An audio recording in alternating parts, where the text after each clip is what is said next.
จะแก่เร็วแก่ช้าก็ต้องแก่เป็นของแท้แน่นอนไม่แปรผันจะป่วยเร็วป่วยช้าสารพันไม่อาจกั้นความป่วยไข้ที่ได้เจอจะตายเร็วตายช้าชีวาดับต้องลาลับจากโลกนี้ไปเสมอจะจากเร็วจากช้าที่พบเจออย่ามัวเพ้อชีวิตนี้ไม่ยั่งยืนสั้นหรือยาวชีวิตใครเราไม่รู้จะตื่นอยู่ด้วยสติไม่ขัดขืนทำความดีวันนี้ให้ยั่งยืนก่อนค่ำคืนสุดท้ายจะกลายมาขอถวายความนอบน้อมแด่พระรัตนตรัยมีพระพุทธเจ้าเป็นต้นขอถวายความเคารพพระมหาเถระพระเถรานุเถระเจ้าคณะพระสังฆาธิการทั่วโลกมีพระเดชพระคุณพระธรรมเสนาบดีเจ้าคณะภาค7วัดพระธาตุดอยสุเทพเป็นต้นและขออำนวยพรแด่ท่านผู้ฟังท่านผู้ชมสาธุชนพุทธบริษัททั้งหลายวันนี้รายการธรรมะหลังธรรมวัดเย็นของวัดพระธาตุดอยสุเทพออกอากาศทางสถานีวิทยุพระพุทธศาสนาแห่งชาติและจริยธรรมวัดพระธาตุดอยสุเทพระบบ FM 96 เมกะเฮิรตซ์มีพ่อครูวันลบนามวงพรหมเป็นผู้อำนวยการอาจารย์พระมหาประสิทธิ์ประสาธิโกเป็นหัวหน้าสถานีและอาตมภาคพระครูปริยัติยานุศาสตร์เป็นผู้บรรยายเป็นประจำทุกวันเวลา 18:40 นาทีถึง 19:10 นาทีสำหรับวันนี้ก็บันทึกเสียงล่วงหน้ามา1 วันจากวัดพระธาตุดอยสุเทพห้องสตูดิโอเขียวชื่นตาชื่นใจ มีที่เดียวนี่แหละวันนี้ก็ได้ยินเสียงนกแขวกแควกแควกเขียดยังไม่ร้องแต่นี่มันยังไม่ค่ำ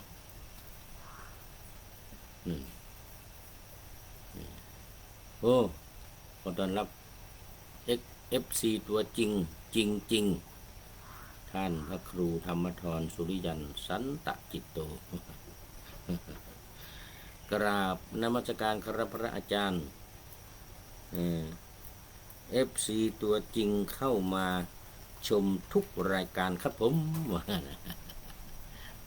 โมทนาเป็นอย่างยิ่งวันนี้ก็เป็นอาทิกัลยาณธรรมโมเป็นผู้มีความมีธรรมอันงามในเบื้องต้นคือศีลมีศีลบริสุทธิ์ครับขอบคุณมากแต่เห็นว่าจะไปคลอง4แล้ววันพรุ่งนี้ฝากตาไปเที่ยวชมด้วยแถวคลอง4ปทุมธานีมาวันนี้ธรรมะในรายการก็ยังอยู่เหมือนเดิมอยู่ในเรื่องเดิมคือเรื่องสิ่งที่ควรพิจารณาเนืองๆ ซึ่งก็มาในพระไตรปิฎกปัญจกนิบาตอังคุตรนิกายพระไตรปิฎกเล่มที่22อังคุตรนิกายนี้ตั้งแต่เล่มที่20ถึง24นะอันนี้เล่ม22หน้า81ถึง86ข้อที่57เป็นต้นไปสิ่งที่ควรพิจารณาเนืองๆเป็นวิปัสสนาต้องขอบคุณหนังสือพุทธวจนะหมวดธรรมเปิดธรรมที่ถูกปิดเรื่องปฏิบัติสมถะและวิปัสสนาขอบคุณทีมงานของท่านอาจารย์พิจิตรโสติภะโลที่ช่วยกันนำเอาพุทธวจนะหมวดธรรมโดยเฉพาะเรื่องของการปฏิบัติสมถะและวิปัสสนานี้ถูกใจตรงกับรายการของผู้พูดนี้เป็นอย่างยิ่ง ไม่ต้องไปเปิดพระไตรปิฎกอันนี้เอามาจากพระไตรปิฎกแล้วคัดเลือกเอามาเฉพาะที่เป็นพุทธพจน์เท่านั้นเชื่อมือได้ ขอบคุณมากวันนี้ก็มาถึงนี่ตอนที่5แล้วนะนี่5หรือ6ก็ไม่รู้นะเพราะว่ามาหลายวันแล้วจำไม่ได้แล้ว วันนี้FCตัวจริงไม่เข้ามาสนทนาด้วย น่าจะได้เข้ามาสนทนาด้วยจะได้คลึกคลื้นมีชีวิตชีวารายการของเราเข้ามาถึงตอนที่ภิกษุทั้งหลายอริยสาวกนั้นย่อมพิจารณาเห็นดังนี้ว่าไม่ใช่เราแต่ผู้เดียวเท่านั้นที่มีความแก่เป็นธรรมดาไม่ล่วงพ้นความแก่ไปได้โดยที่แท้สัตว์ทั้งปวงที่มีการมาการไปการจุติการอุบัติล้วนมีความแก่เป็นธรรมดาไม่ล่วงพ้นความแก่ไปได้เมื่ออริยสาวกนั้นพิจารณาฐานะนั้นอยู่เนืองๆโอ้โหจักรจันทร์เลยไหลเอาใหญ่เลยทีนี้เมื่ออริยสาวกนั้นพิจารณาอยู่เนืองๆมรรคย่อมเกิดขึ้นอริยสาวกนั้นย่อมเสพอบรมทำให้มากซึ่งมรรคนั้นมรรคหมายถึงมรรคมีองค์8นะมรรคมีองค์8ประการสัมมาทิฏฐิเป็นต้นให้มากมรรคย่อมเกิดขึ้นอริยสาวกนั้นย่อมเสพอบรมทำให้มากซึ่งมรรคนั้นเมื่อเสพอบรมทำให้มากยิ่งซึ่งมรรคนั้นอยู่ย่อมละสังโยชน์ได้อนุสัยย่อมสิ้นไปสังโยชน์นี่ก็คือสังโยชน์10ประการมี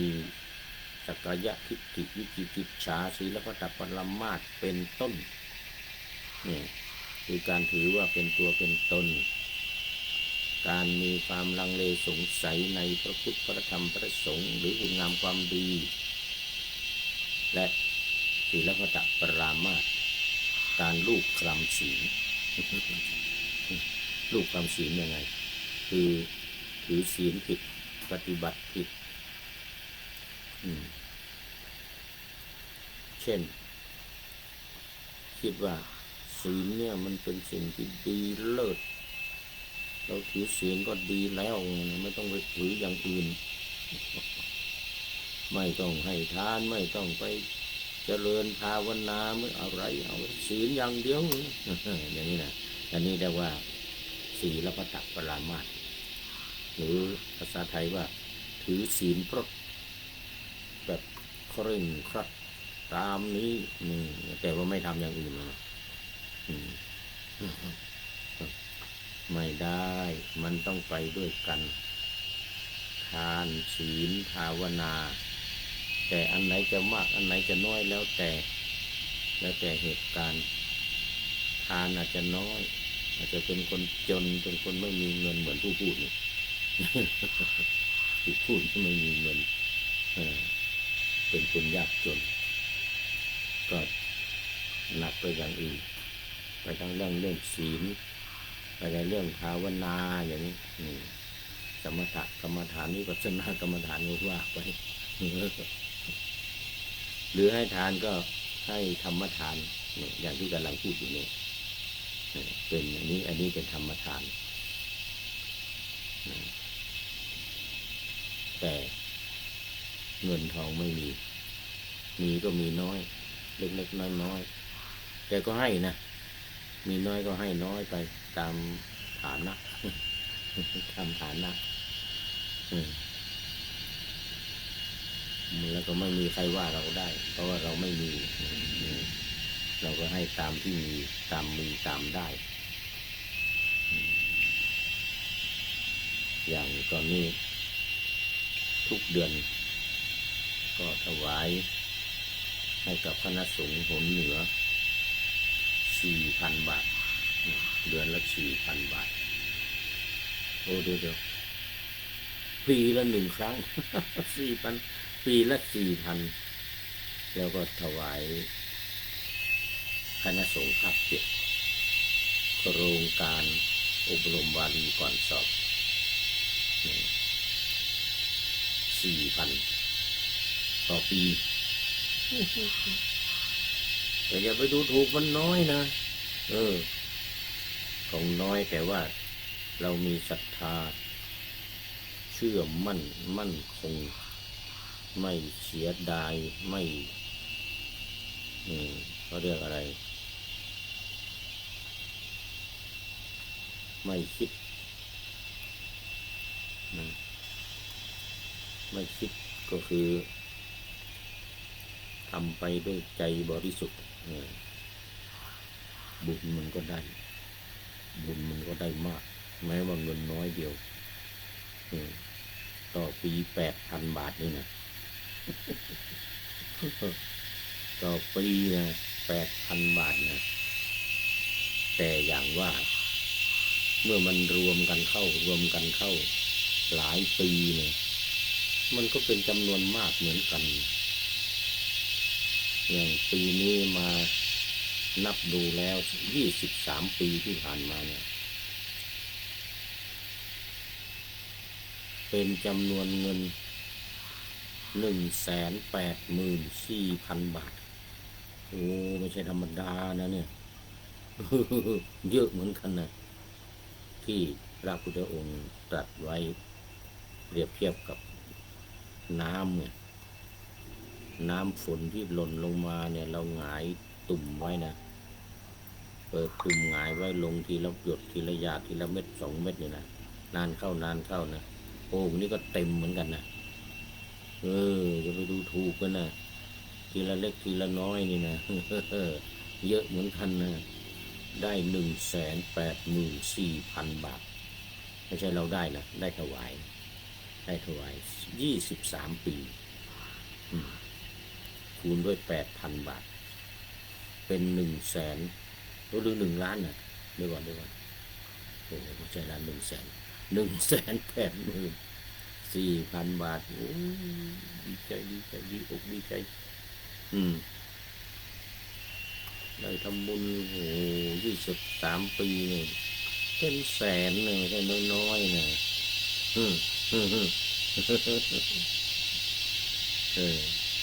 นี่แหละการทำในสิ่งที่เราพอใจในสิ่งที่เราชอบใจดีใจเต็มใจบริสุทธิ์ใจวัตถุที่ได้มาเป็นของบริสุทธิ์ไม่ได้ไปโกงไปจี้ไปปล้นไปเอาของใครมานะ นี่มันมีความภูมิใจมีความดีใจ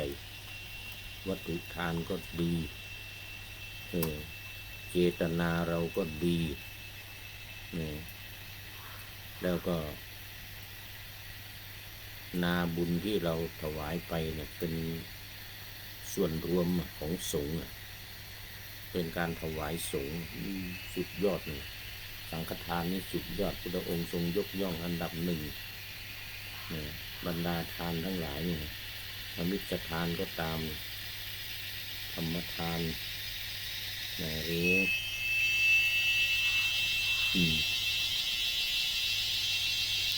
สิ่งของที่ให้ทานเนี่ยมันอยู่ที่เจตนามีปุพพะเจตนาในเบื้องต้นเรามีความตั้งใจยังไม่ได้ให้เลยบุญมหาศาลมาแล้วมาในใจบุญมาในใจนี่บุญมาในใจแล้วก็ขณะที่ทำ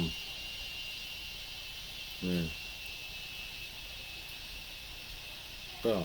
มีความดีใจภาคภูมิใจเต็มใจไม่กินแหนงแคลงใจไม่หวาดไม่หวั่นแล้วก็พอให้ทานเสร็จ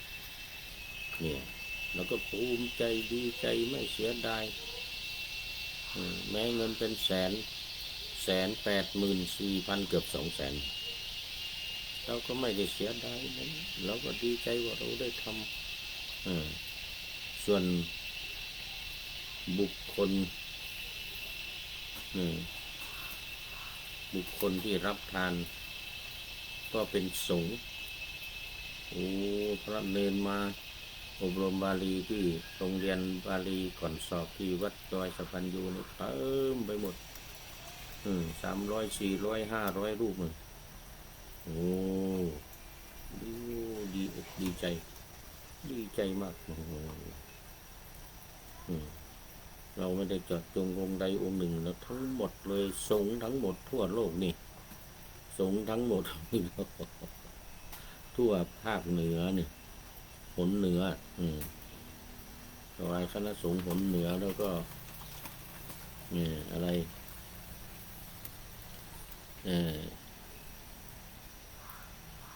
คณะสงฆ์ภาค7นี่เป็นส่วนรวมจริงๆเป็นของสงฆ์จริง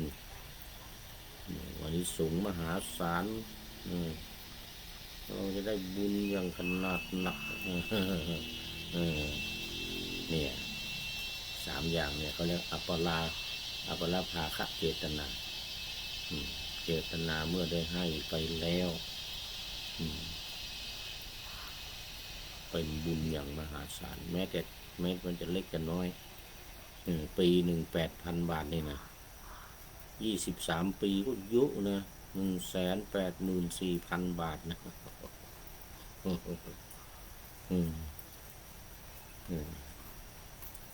นี่มาช่วงนี้เรื่องหมายถึงว่ามรรคเกิดขึ้นเมื่อเสพอารมณ์อบรมทำให้มากซึ่งมรรคนั้นคือมรรคมีองค์8ประการเลยนะมีสัมมาทิฏฐิเป็นต้นย่อมละสังโยชน์ได้อนุสัยย่อมสิ้นไปอนุสัยนี้คือกิเลสที่นอนเนื่องอยู่ในสันดานกิเลสตัวเล็กตัวน้อยย่อมจะหมดไปเมื่อตัวเล็กตัวน้อยหมดตัวใหญ่ไม่ต้องพูดถึงมันก็หมดไปหมดเราเรียกอนุสัยเพราะฉะนั้นต้องพิจารณาเนืองๆว่าไม่ใช่เราเท่านั้นแม้สัตว์ทั้งปวงก็ไม่สามารถล่วงพ้นไปได้เหมือนกันที่มีการมากันไปการจุติการอุบัติการเกิดเนี่ยล้วนมีความแก่เป็นธรรมดาไม่มีใครจะล่วงพ้นความแก่ไปได้ทุกคนทุกตัวตนทุกสัตว์เล็กสัตว์น้อยสัตว์บกสัตว์น้ำสัตว์อากาศ เหมือนกันหมดแก่เหมือนกันหมดเนี่ยเราพิจารณาอยู่อย่างนี้นะมรรคก็จะเกิดมรรคมีองค์8สัมมาทิฏฐิสัมมาสังกัปปะสัมมาวาจาสัมมากัมมันโตวาชีโมวายาโมสติสมาธิปัญญาสัมมาสติสัมมาสมาธิเป็นแนวทางเป็นหนทางไปสู่พระนิพพาน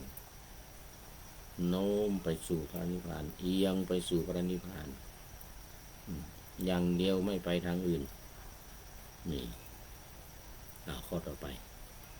อริยสาวกนั้นย่อมพิจารณาเห็นดังนี้ว่าไม่ใช่เรา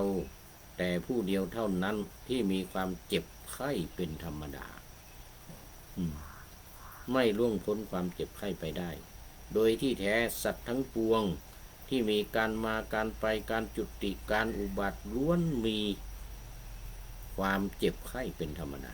ไม่ล่วงพ้นความเจ็บไข้ไปได้เมื่ออริยสาวกนั้นพิจารณาฐานะนั้นอยู่เนืองๆมรรคย่อมเกิดขึ้นอริยสาวกนั้นย่อมเสพอบรมทำให้มากซึ่งมรรคนั้นเมื่อเสพอบรมทำให้มากซึ่งมรรคนั้นอยู่ย่อมละสังโยชน์ได้อนุสัยย่อมสิ้นไปแน่นอนอนุสัยย่อมสิ้นไปแน่นอนอันนี้ก็เป็นประการที่สอง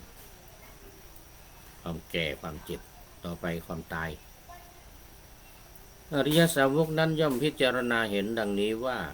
ไม่ใช่เราแต่ผู้เดียวเท่านั้นที่มีความตายเป็นธรรมดาเนี่ยไม่ล่วงพ้นความตายไปได้โดยที่แท้สัตว์ทั้งปวงที่มีการมาการไปการจุติการอุบัติ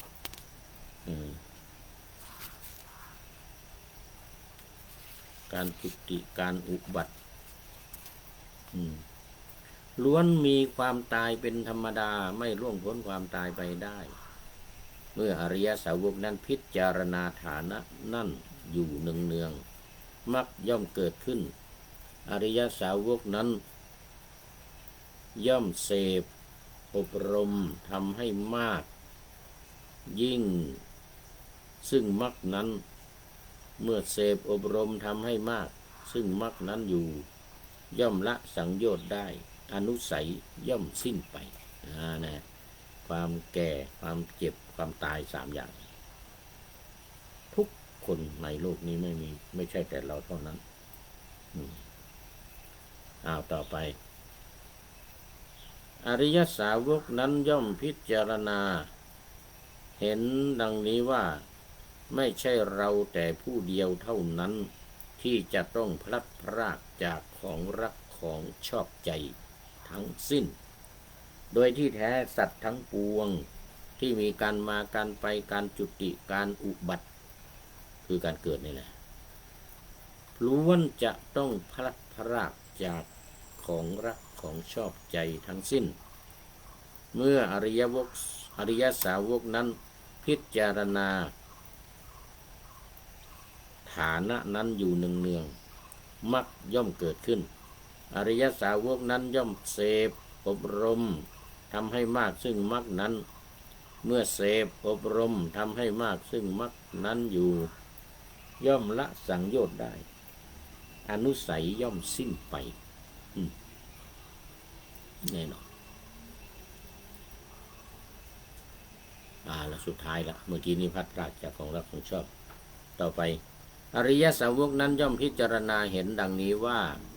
ไม่ใช่เราแต่เพียงผู้เดียวเท่านั้นที่มีกรรมเป็นของตนเป็นทายาทแห่งกรรม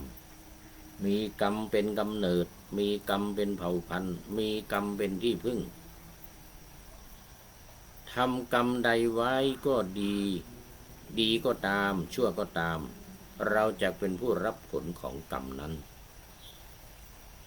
โดยที่แท้สัตว์ทั้งปวงมีการมาการไปการจุติการอุบัติล้วนมีกรรมเป็นของตน เป็นทายาทแห่งกรรมมีกรรมเป็นกำเนิดมีกรรมเป็นเผ่าพันธุ์มีกรรมเป็นที่พึ่งมีกรรมทำกรรมใดไว้ดีก็ตามชั่วก็ตามจักเป็นไปจักเป็นผู้รับผลของกรรมนั้นเมื่ออริยสาวกนั้นพิจารณาฐานนั้นอยู่เนืองๆมรรคย่อมเกิดขึ้นอริยสาวกนั้นย่อมเสพอารมณ์ทำให้มากซึ่งมรรคนั้นอยู่ย่อมละสังโยชน์ได้อนุสัยย่อมสิ้นไปสาธุสาธุไปไหนเอาของสาธุสาธุสามเณรวัดพระธาตุดอยสุเทพเรามีสามเณรอยู่3 รูป1 2 3เนี่ยมักย่อมเกิดขึ้นอริยสาวกนั้นย่อมเสพอบรมทำให้มากซึ่งมักนั้นอยู่ย่อมละสังโยชน์ได้อนุสัยย่อมสิ้นไปนี่สรุปละทีนี้สัตว์ทั้งหลายย่อมมีความแก่เป็นธรรมดามีความเจ็บไข้เป็นธรรมดามีความตายเป็นธรรมดาสัตว์ทั้งหลายย่อมเป็นไปตามธรรมดาพวกปุถุชนย่อมเกลียดถ้าเราพึงเกลียดธรรมนั้นในพวกสัตว์ผู้มีอย่างนั้นเป็นธรรมดาข้อนั้นไม่สมควรแก่เราผู้เป็นอยู่อย่างนี้เรานั้นเป็นอยู่อย่างนี้ทราบธรรมที่หาอุปธิมิได้อุปธิก็เคยอธิบายหลายครั้งนะคือความยึดถือสิ่งเล็กๆน้อยๆก็ไม่น้อยขันธ์ 5มันยังมีขันธ์ 5อยู่ก็ต้องมีอุปธิอยู่เห็นการออกบวชโดยเป็นธรรมะอันเกษมครอบงำความมัวเมาทั้งปวงในความไม่มีโรคในความเป็นหนุ่มสาวและในชีวิตความอุตสาหะได้มีแล้วแก่เราผู้เห็นเฉพาะซึ่งนิพพานบัดนี้เราไม่ควรเพื่อเสพกามทั้งหลายจักเป็นผู้ประพฤติไม่ถอยหลังตั้งหน้าประพฤติพรหมจรรย์อย่างแน่วแน่จนกว่าจะบรรลุพระนิพพานสืบต่อไปวันนี้ท่านพระครูธรรมธรสุริยันสันตจิตโต FC ตัวจริงก็เป็นท่านสุดท้ายเข้ามาในรายการวันนี้โมทนาเป็นอย่างยิ่งเป็นปริโยสานกัลยาณธรรมโมผู้มีธรรมอันงามในที่สุดโมทนาเป็นอย่างยิ่งแล้วมาดูข้อคิดท้ายรายการวันนี้ได้จากผู้ใดเนาะแล FB แคปแกรมนะ FB แคปแกรมนี่นะแคปแกรมเบตงนามปากกาบอกว่าจะแก่เร็วแก่ช้าก็ต้องแก่เข้ากับเรื่องวันนี้พอดีเลยเป็นของแท้แน่นอนไม่แปรผันจะป่วยเร็วป่วยช้าสารพันไม่อาจกั้นความป่วยไข้ที่ได้เจอจะตายเร็วตายช้าชีวาดับต้องลาลับจากโลกนี้ไปเสมอจะจากเร็วจากช้าที่พบเจออย่ามัวเพ้อชีวิตนี้ไม่ยั่งยืนสั้นหรือยาวชีวิตใครเราไม่รู้จะตื่นอยู่ด้วยสติไม่ขัดขืนทำความดีวันนี้ให้ยั่งยืนก่อนค่ำคืนสุดท้ายจะกรายมาค่ำคืนสุดท้ายก็คือวันตายคืนที่จะเหลือแต่ร่างอันไร้วิญญาณขอบคุณ แคปแกรมเบตงไว้หน้าที่นี้เป็นอย่างยิ่งนะขออำลาพระจากผู้ชมฟังที่เดินยืนนั่งนอนฟังทั้งหลายขอให้มีความสุขใจและกายสดชื่นสบายไปตลอดกาลนำเอาธรรมะไปปฏิบัติเพื่อให้กำจัดทุกข์ใหญ่ภัยพานพ้นเกิดตายในวัฏสงสารบรรลุนิพพานทุกท่านกันเถิดขอเจริญพร